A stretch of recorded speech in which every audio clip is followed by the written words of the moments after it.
안녕하세요. 결혼한 지 6년 차. 이제 어린이집 다니기 시작한 남자아이를 키우고 있는 30대 주부예요. 그동안 어디다 말도 못하고 소갈이만 하다가 이제 상황이 어느 정도 정리가 돼서 이렇게 이야기를 해보러 왔습니다. 근 6개월 동안 신우 때문에 마음고생이 이만저만이 아니었거든요. 저도 그렇고 남편도 그렇고 가진 거 없는 흙수저끼리 만나서 그래도 어떻게 한번 잘 살아보겠다고 허리띠 졸라매고 죽기 살기로 악착같이 지내서 이제 좀 숨통이 트이나 했는데 다른 사람도 아니고 가족들이 이렇게 힘들게 할 줄은 생각도 못했답니다. 그리고 요새 다른 집들도 그렇게 자식들을 차별하나요? 저도 위로 오빠가 하나 있긴 한데 성별이나 순서와 관계없이 저희 친정부모님은 뭐든지 똑같이 해주셨거든요. 아무튼 신우는 말할 것도 없고 시부모님한테도 서운하고 야속한 마음이 너무 커서 당분간은 못 보고 지낼 것 같습니다. 남편하고는 지인의 소개로 만나긴 했지만 이미 같은 직장에서 오며 가며 얼굴 정도는 익힌 사이였기에 아주 어색하지는 않았어요. 나중에 알게 된 일이지만 남편이 저에게 먼저 호감을 느꼈는데 남편도 성격이 워낙에 낯을 가리거든요. 그래서 먼저 말을 못 걸고 주변 사람들에게 물어물어 자리를 만들었다고 하대요. 아무튼 남편은 첫 만남에서부터 저에게 적극적으로 다가왔고 그런 남편이 저도 싫지 않았습니다. 그래서 얼마 지나지 않아 금세 사귀는 사이로 발전했지요. 저희는 1년 반 정도를 만났는데 이렇다 할 큰 사건 사고 없이 무난한 연애였습니다. 그래서 결혼을 하더라도 서로랑 하는 게 당연하다고 생각하게 되었고요. 저희 친정이나 시댁이나 조건은 비슷비슷했어요. 완벽하진 않지만 그럭저럭 노후 준비는 되어 계신 양가 부모님들이며 위로 결혼한 남매가 있는 것까지. 그래서 양가 부모님들끼리도 대화가 잘 통하는 눈치였고 덕분에 식장에 들어가기까지 별 잡음도 없었던 것 같아요. 하지만 식을 올리고 서로가 서로의 삶을 좀 더 가까이 들여다보게 되자 조금씩 잡음이 나오기 시작하더라고요. 특히나 남편과 제가 집을 사는 과정에 있어서는 여러 가지로 마음 상할 일이 많았네요. 일단 결혼 당시 시댁에서는 도움을 전혀 받지 못했고 친정에서도 삼천을 받은 게 전부예요. 하지만 남편이나 저나 결혼 전부터 이렇게 될 거라는 걸 어느 정도 알고 있었고 서로에게 미리 이해를 구했기에 그 부분에선 크게 불만 같은 건 없었습니다. 하지만 저는 꼭 집을 사고 싶었어요. 그것도 빠른 시일 내에 말이지요. 집이 있어야 비로소 안정된 가정을 꾸릴 수 있을 것 같았달까요. 그래서 결혼하고 한 2년 동안은 오로지 집을 사겠다는 목표를 두고 정말 알뜰살뜰하게 살았습니다. 점심은 무조건 구내식당, 아니면 도시락으로 해결했고 저녁에 둘이 나가서 어디 오붓한 레스토랑에서 외식 한번 해본 적이 없어요. 2년 동안 산 옷이라곤 혹독한 겨울을 나기 위해 어쩔 수 없이 남편과 제가 입을 패딩 하나씩을 산 게 전부였고 서로의 생일은 진심이 담긴 편지 한 통을 써주는 걸로 축하를 대신했지요. 경조사비는 어차피 돌고 도는 돈이라고 생각해서 뒤에서 말 나오지 않을 정도로 챙겼지만 그걸 제외하고는 정말 인색하다 싶을 만큼 짠순이 짠돌이처럼 살았답니다. 다시 그때로 돌아가서 그렇게 살 수 있겠냐고 물으면 솔직히 못할 것 같아요. 그리고 이렇게 사는 저희를 보는 양가의 시각은 너무나도 달랐습니다. 일단 친정부모님은 많이 속상해하셨어요. 없는 살림에 그래도 예뻐라 하며 나름대로 곱게 키운 딸이 시집을 가더니 억척스럽게 변한 것 같다며 마음 아파하셨지요. 남편도 그런 친정부모님의 반응에 죄송스러워하며 동시에 괜히 자기 때문에 제가 고생하는 것 같다며 무척 미안해했는데 정작 저는 그렇게 힘들다는 생각을 못했던 것 같아요. 집을 사겠다는 목표가 조금씩 가까워지는 게 느껴졌으니까요. 그리고 친정부모님도 안쓰러워는 하셨지만 결국 저를 이해하고 응원을 해주셨습니다. 크게 금전적으로 도움을 주신 건 아니어도 쌀이나 김치 같은 것도 챙겨주시고 가끔 저희를 데리고 외식도 가주시고 시집간 딸이 친정부모님에게 신세를 진다는 사실이 민망하기도 했지만 그게 저희 친정부모님이 저희를 응원해주시는 방법이라 믿으며 힘을 낼 수 있었네요. 하지만 시댁에서는 안타까워하거나 응원해주는 상황이 아니었어요. 오히려 저와 저희 남편을 왜 그러고 사냐면서 무시했지요. 궁상맞게 그러고 사냐면서 그러면 사람들이 뒤에서 욕한다 흉본다 할 건 하고 살아야지. 물론 시댁 식구들 말이 완전히 틀렸다곤 생각하지 않아요. 분명히 그렇게 이러쿵저러쿵 씹어대는 사람들도 있었겠지요. 하지만 제가 확신했던 건 그런 사람들이 저희 부부의 인생을 책임져 주진 않는다는 거였어요. 그래서 아무리 시부모님이 짜증을 내시고 신우가 빈정거려도 웃고 넘길 수 있었습니다. 오히려 휴가 때마다 해외로 나가고 10만 원짜리 뷔페를 갔네, 12개월 할부로 명품백을 샀네 하는 신우가 신기하게 느껴졌달까요. 말이 나와서 말이지만 제가 남의 집 사정을 말하는 게 그렇긴 한데 저희 신우는 전업주부였고 심해부는 외벌이를 하고 있었거든요. 그렇다고 사업을 하는 것도 아니고 그냥 중견기업에 다니는 평범한 직장인으로요. 그래서 심해부 혼자 벌어서 어떻게 저게 다 감당이 될까 궁금하기도 했어요. 아무튼 마침내 목표한 시기보다는 조금 늦어졌지만 그래도 3년 만에 저희 명의로 된 30평대 아파트를 사게 되었습니다. 비록 대출도 많이 받았지만 얼마나 기쁘던지.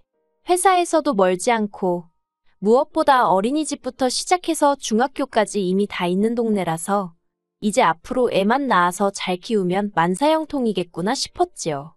그리고 이사를 하고 얼마 지나지 않아 저는 제가 임신을 했다는 걸 알게 되었습니다. 이제는 좋은 일만 생기는구나 싶어서 정말 매일 어디다 자랑이라도 하고 싶은 기분이었달까요. 그런데 저희의 행복이 누군가에겐 가정불화의 씨앗이 되었던 모양입니다. 하루는 어머님이 저희 부부를 부르셔서는 너무 그렇게 즐거워하는 티를 내지 말라는 이해할 수 없는 잔소리를 하셨거든요. 그리고 알고 보니 신우가 그렇게 저희를 부러워했답니다. 신우는 저희보다 5년이나 먼저 결혼을 했는데 여전히 월세와 전세를 전전하는 중이었거든요. 그리고 막말로 그게 저희 부부의 잘못도 아닌데 저희 부부가 왜 그런 신우의 눈치를 봐야 하는지 이해할 수가 없었네요. 하지만 이유가 어찌됐건 힘들다는 사람 속을 긁어서 좋을 게 있겠나 싶었습니다. 그래서 어머님 말씀대로 이후로 신우네와 만날 때면 최대한 말수를 아끼고 말 그대로 즐거운 티를 내지 않으려고 했어요. 심지어 신우 기분이 너무 안 좋아 보일 때면 제가 남편과 다퉜다는 식으로 거짓말을 하기도 했는데 그러면 저를 위로해주는 척을 하면서 얼마나 좋아하는지 그게 눈에 보이더라니까요. 그럴 때면 신우에게 미안하면서도 동시에 신우는 우리 부부가 잘 못 지내길 바라는 건가 싶어서 씁쓸한 마음을 감추기가 쉽지 않대요. 그리고 얼마 후 신우네도 마침내 집을 사게 되었다는 소식을 들었습니다. 그런데 저는 솔직히 축하해주기가 너무 힘들었어요. 왜냐하면 알고 보니 어머님 아버님이 어떻게 보면 두 분의 유일한 노후라고 볼 수 있는 살고 계신 아파트를 담보로 대출을 받아 신우네가 집 사는데 보태주셨다는 이야기를 들었으니까요. 결혼할 때 저희는 정말 단돈 500만 원도 안 해주셨는데 남편도 애써 티는 안 내려는 눈치였지만 씁쓸한 그 표정이 많은 걸 말해주더라고요. 그래도 언제까지 그 생각만 하면서 살 수는 없잖아요. 그래서 이내 잊어버릴 건 잊고 살자 그렇게 생각하고 저희는 저희대로 늘 그랬듯이 열심히 살았지요. 그런데 작년에 정말 어이없는 이야기를 듣게 되었습니다. 신우도 어머님도 아닌 심해부의 입을 통해서 말이에요. 남편하고 심해부는 그렇게 친하지도 멀지도 않은 사이입니다. 나이 차이도 일단 10살 가까이 나기도 하고 심해부가 저희 남편이 하는 일이라면 앞뒤 재지 않고 까내리기 바빴거든요. 처음엔 그런 심해부가 이해가 안 돼서 얼마나 얄미웠는지 몰라요. 그런데 언젠가 심해부가 술에 잔뜩 취해서는 저희 남편더러 그러더랍니다. 신우가 부부싸움 할 때마다 심해부랑 저희 남편이랑 그렇게 비교를 하더래요. 내 동생은 성격이 어떻고 월급이 얼마고 아무리 외간 남자 아닌 동생이라지만 그래도 심해부 입장에서 그게 좋게 들렸을 리가 없지요. 그래서 신우한테 동생 타령 좀 그만하라고 했더니 이제 질투할 사람이 없어서 처남을 질투하냐며 그걸로 또 어지간히 당했답니다. 그런 이야기를 하면서 심해부가 저희 남편더러 미안하다고 그런데 자꾸 신우가 했던 말이 생각이 나고 그러면 자기도 모르게 말이 세게 나간다고. 아무튼 그래도 그런 대화를 한번 나누고 나니까 둘의 사이가 어느 정도는 나아지긴 했어요. 그렇지만 여전히 가깝다고 보기엔 조금은 무리가 있었지요. 그런데 그런 심해부가 남편더러 할 말이 있다며 만나자고 했다더라고요. 생각보다 일찍 들어온 남편에게 심해부랑 무슨 이야기를 했냐고 물었어요. 그러자 남편이 황당하다는 듯이 신우가 이제 시조카가 초등학교에 들어가는데 집이 너무 작다면서 이사를 가자고 조른다며 하소연을 하더랍니다. 모아놓은 돈도 없는데 무조건 이사를 가자고 그런다고 죽겠다면서 아주 앓는 소리 죽는 소리를 해댄 모양이래요. 그래서 제가 남편더러 뭐라고 했냐니까 뭐라고 하나마나 해줄 말이 있어야 말이지. 그러면서 그냥 힘내라고 했다고 그러대요.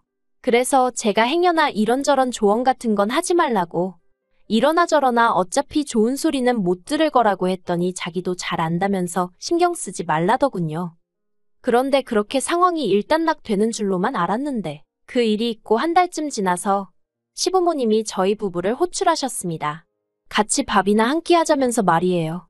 그런 일은 종종 있었기 때문에 알겠다 하고 별 생각 없이 시댁에 내려갔습니다. 그런데 그곳엔 신우와 시매부도 와 있었어요. 신우네 식구들도 부른다는 이야기는 없었기에 잠깐 당황했지만 어머님 아버님 입장에선 그쪽도 자식이니 한 번에 겸사겸사 보고 싶으셨을 수도 있겠다 싶어서 그러려니 했는데 이런저런 이야기를 나누며 밥을 먹고 있는데 어머님이 저더러 애도 아직 어린데 집이 너무 큰 거 아니냐는 말씀을 하셨습니다. 애가 없을 때 이미 계약한 집인데 좀 뜬금없다 싶었지만 애도 금방 클 거고 30평대가 그렇게 크지는 않아요 라고 대답했지요. 그런데 어머님은 뭔가 못마땅한 표정을 지으시더니 이내 그러지 말고 네 신우네랑 집을 한 2년 정도만 바꿔 살면 어떻겠냐 하셨습니다. 저는 순간 뭘 잘못 들었나 싶어서 제 귀를 의심했어요. 그래서 제가 뭐라고 반문을 하려는데 이미 벌써 남편이 그게 무슨 소리냐며 언성을 살짝 높이대요. 그래서 제가 상밑으로 남편 손을 꼭 잡으며 화내지 말라는 신호를 보냈습니다. 하지만 남편은 이미 조금씩 부들부들 떨고 있더라고요. 그런데 그런 사정을 눈치를 못 챈 건지 어머님과 신우가 번갈아가며 계속해서 자기들 집은 작아서 못 살겠는데 애는 이제 초등학교에 간다고. 요새 초등학생들은 친구 사귈 때 서로 무슨 아파트 사는지 몇 평에 사는지도 물어본다더라면서 그러지 말고 일단 한 2년만 바꿔 살아달랍니다. 적어도 시조카가 괜찮은 친구들을 좀 사귈 때까지만 어떻게 좀 안 되겠냐고요. 사실 신우네가 사는 아파트랑 저희 아파트가 차이가 좀 나기는 해요. 특히나 저희 아파트는 원래도 괜찮은 동네였는데 호재가 2개나 터지면서 집값이 많이 올랐지요. 반면에 신우네는 돈 때문인지 왜인지 아무튼 별 기대가 되지는 않는 아파트를 샀어요. 그리고 저야 처음부터 그렇게 생각은 하고 있었는데 남의 재산에 제가 왈가왈부할 건 아니니 말을 아꼈거든요. 그런데 집을 사고 나서야 저희 집 오르는 거랑 자기들 집 오르는 게 속도도 다르고 금액도 다르니 성질이 났던 모양입니다. 그걸로도 시매부를 어지간히 잡들이를 한 모양이래요. 시매부도 불쌍한 게 집 사는데 자기 의견은 하나도 안 들어갔다고 했거든요. 아무튼 그런 와중에 저희 부부더러 집을 바꿔 살라니 저희 입에서 좋은 소리가 나갈 수가 없었지요. 특히나 남편은 그간에 쌓인 앙금이 다 터져나오듯이 소리를 지르기 시작했습니다. 결혼하고 나서 처갓집 볼 면목도 없이 10원 한 푼 도와준 적 없으면서 이제 와서 무슨 집을 바꿔 살라는 거냐고 그게 말처럼 쉬운 일이냐고요. 그러자 신우가 명의를 바꾸자는 것도 아니고 당분간 바꿔 살아보자는 건데 너무하답니다. 남편이 그러다 누나가 안 나가고 버티면 그걸 내가 무슨 수로 상대하냐 싫다고 맞받아쳤어요. 솔직히 맞는 말이잖아요. 비밀번호를 바꾸고 어쩌고 방법이야 있겠지만 애시당초 왜 저희가 그런 불평과 어려움을 겪어야 하나요? 저도 남편 옆에서 거들고 싶고 따지고 들고 싶었지만 꾹 눌러 참고 있었습니다. 그런데 그때 신우가 저더러 아주 너 때문에 내 동생이 돈에 환장을 했다고 전에는 지부모 말이고 지누나 말이면 껌뻑 죽던 앤데 제가 남편을 다 버려놨답니다. 그리고 신우 입에서 그 말이 나오기가 무섭게 남편이 신우 뺨을 때렸어요. 신우가 벌개진 볼을 부여잡고는 벙쪄서는 남편을 노려보더니 미쳤냐고 악을 쓰기 시작했습니다. 어머님 아버님도 남편더러 후레자식이냐고 어디 지누나한테 손을 대냐고 소리를 지르셨지요. 웃긴 건 시매부는 그런 와중에 가만히 있더라고요. 남편은 그런 시댁 식구들을 향해서 해준 거 없이 바라는 거 지겹지도 않냐며 저를 만나서 그나마 이만큼 해놓고 살게 되었지. 아니었으면 자기야말로 평생 어머님 아버님 생활비나 대주고 신우한테 뒤통수나 맞으며 살지 않았겠냐고 고래고래 소리를 질렀습니다.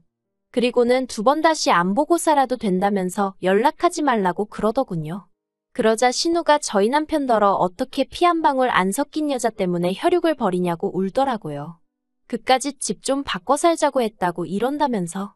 그런데 신우가 끝까지 잘못 생각한 게 집이 문제가 아니었던 거예요. 정말 문제는 어머님 아버님이 자식 둘을 놓고 또 차별을 보여주셨다는 거지요. 이후로도 계속 시부모님은 일방적으로 저희에게 연락을 해오셨습니다. 가족한테 그렇게 상처를 줘놓고 두 다리 뻗고 잠이 오냐? 네 누나가 불쌍하지도 않냐? 심지어 신우는 결국 심해부랑 이혼까지 하게 되었나 봐요. 심해부가 그날 어머님이랑 신우가 억지 쓰는 걸 보면서 그나마 애엄마라 참고 살았는데 이제 정말 있는 정 없는 정 다 떨어졌다며 이혼하자고 했다대요. 그리고 황당한 건 시부모님이 이제 혼자 된 신우 생활비를 저희더러 보태주랍니다. 저희 때문에 이렇게 된 거니까 진심으로 사죄하는 마음으로 그렇게 해주라나요. 그러니 남편이 눈이 안 돌아가겠어요? 결국 남편은 시댁 식구 모두를 연락처에서 차단했습니다. 뿐만 아니라 저더러 이사 가자고 부동산에 아파트 내놓으라 하대요. 그래서 일단은 알겠다고 했는데 솔직히 저는 지금 이 아파트가 좋아서 마음이 복잡하네요. 그래도 남편이 이제 믿고 의지하고 기댈 곳은 저 하나뿐일 테니 남편 마음 편한 쪽으로 해주려고요. 아무튼 사람이 욕심이 크면 화를 입는다더니 정말 옛말 틀린 거 하나 없는 것 같아요.